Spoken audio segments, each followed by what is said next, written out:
Good day, learners, and welcome to another lesson in Educ Prof 102, the teacher, community, school, culture, and organizational leadership. Let's begin our lecture by sharing our personal stance regarding Robin Cook's statement, education is more than a luxury, it is a responsibility that society owes to itself. Place your answers in the comment section. Today, we will talk about the function of education in the society. The first time we talked about this matter, we learned some basic infos and now we will dig deeper into its core. We all know that school is not merely a place of formal learning, but also a place of social learning. It is a social unit and an integral part of the total organization of society. McNerney and Herbert 2001 described this school as the first and foremost social institution that is an established organization and a set of functions meant to preserve and extend social order. The said belief is concerned with preserving our heritage and adapt to social change and make change where it is needed.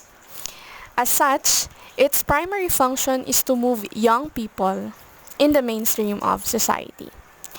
The school is a place for the contemplation of reality, and our task as teachers, in simplest terms, is to show this reality to our students who are naturally eager about them. That's the main reason why we need to provide real-life scenarios as we integrate our lessons. Real-life scenarios allow you to put your learners in the picture. Functions of school. The intellectual purposes of schooling include the following: to teach basic cognitive skills, to transmit specific knowledge, and to help students to acquire HOTS, or higher order thinking skills. When we say cognitive or intellectual development, it means that the growth of a child's ability to think and reason. Teachers need to guide his or her students in developing their reading comprehension, problem solving, analytical thinking, synthesizing information, critical thinking, and etc. It's about how they organize their minds, ideas, and thoughts to make sense of the world they live in. Moreover, let us teach them to understand concepts like yesterday, today, and tomorrow. But what about the functions of school in political aspect? The political purposes of schooling are to inculcate allegiance to the existing political order.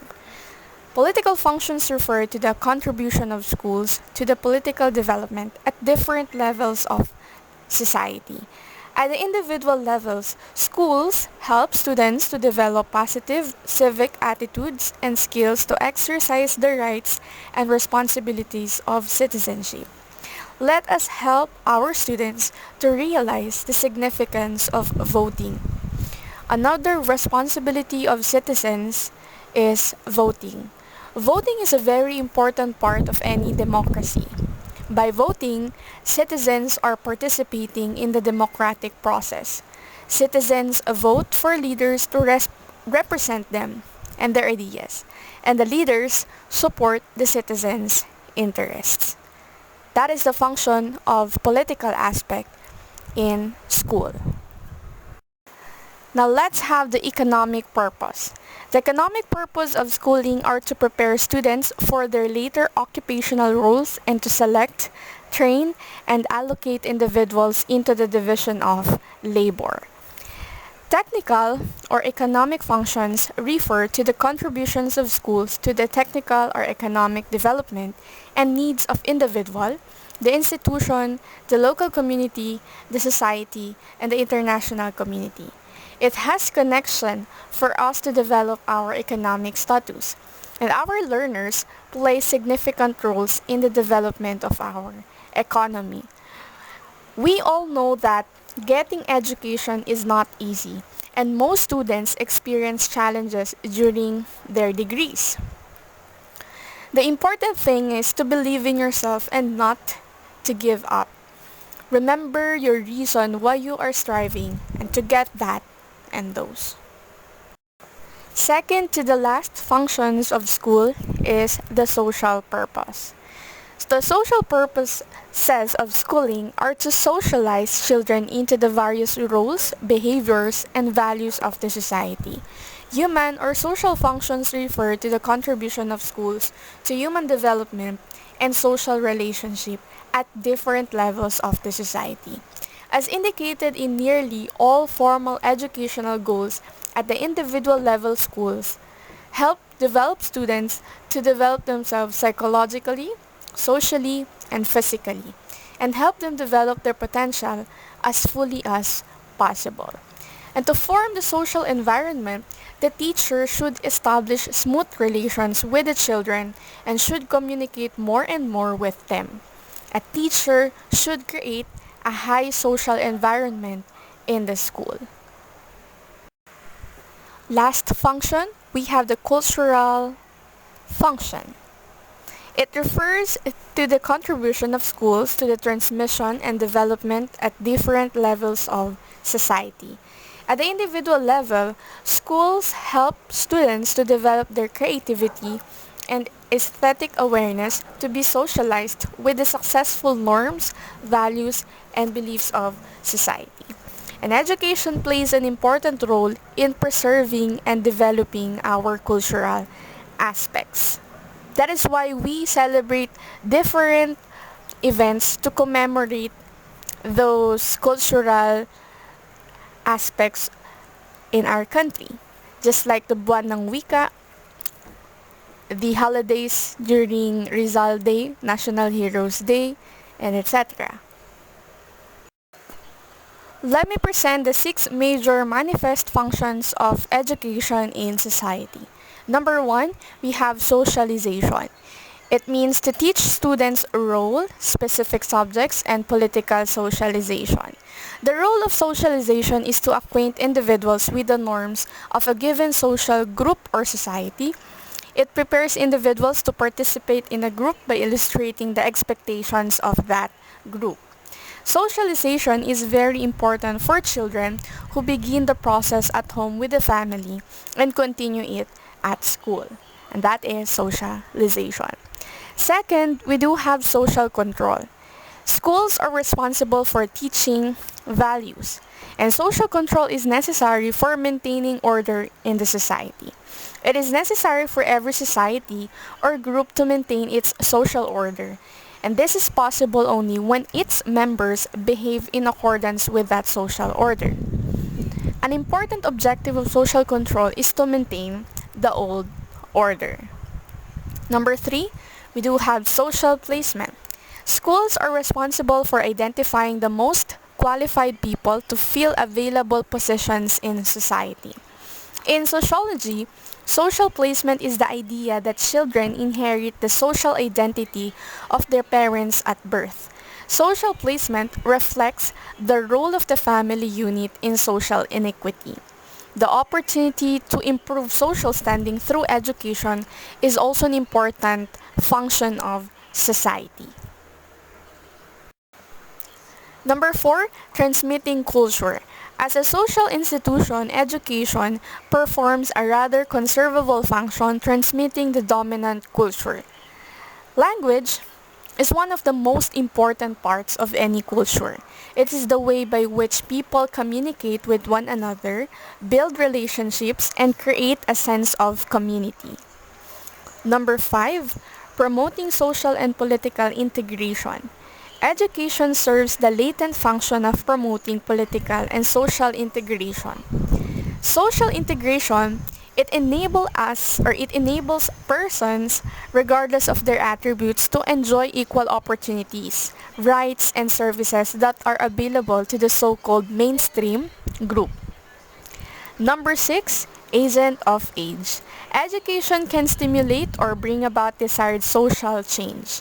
A change agent ensures that there are goals, targets, and due dates for the project.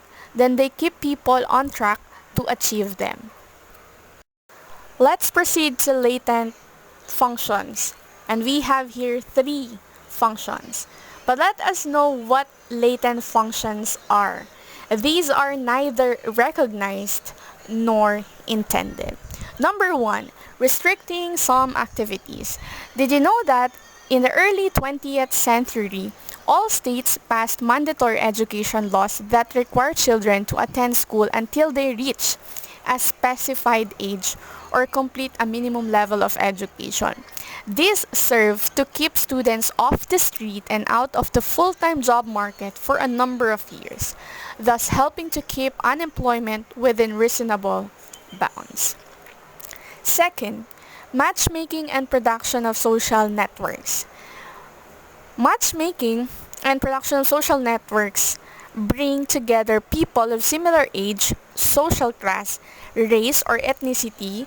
Young people often meet future marriage partners and develop social networks. Third, creation of generation gap. Students may learn information in school that contradicts beliefs held by their parents. In addition, the school conserves and preserves through its libraries in the past generations such as knowledge, inventions, math, science, history, literature, music, and arts. Instructional function, the main concern of the school is to pass on the accumulated experiences of the past generations to the incoming generations. Teachers are sometimes surprised to discover just how much giving clear instructions to the students can affect students' success in the classroom. When given effective direction, students can engage with the material more effectively and ultimately have more productive experiences. And there are several steps teachers can take to ensure that their students understand instructions and are able to complete assignments with ease. Of course, as a teacher, you should give clear and precise instruction with the use of the language that you are using. You can also repeat your directions, explain the purpose of the task, and make sure your students understand it. You should also use an appropriate tone in delivering the instruction, and you should also provide examples for them to be guided. Research function. The school conducts research to improve the old ways of doing things or to discover hitherto unknown facts or systems to improve the quality of human life. And the purpose of research is to inform action. Thus, your study should seek to contextualize its findings within the larger body of research. Research must always be of high quality in order to produce knowledge that is applicable outside of the research setting. Community health research is a collaborative process. Actually, that is an example of research function, wherein each researcher contributes a piece to solving the puzzle of disease and morbidity. Social service function, to render some kind of social service in the place where it is located. Social service and social work have important role in helping the people to improve the quality of life by creating awareness and sustain the community by creating employment opportunities on their own effort. Social service programs provided by governments and social services agencies aim to help individuals, families, groups, and communities enhance their individual and collective well-being and to promote equity and opportunity in communities. Let me end this video by asking you to give your overall reaction regarding our lesson. Thanks for watching. See you in my next one. Please like, leave a comment, subscribe, and hit the bell button for more lessons to learn. Bye!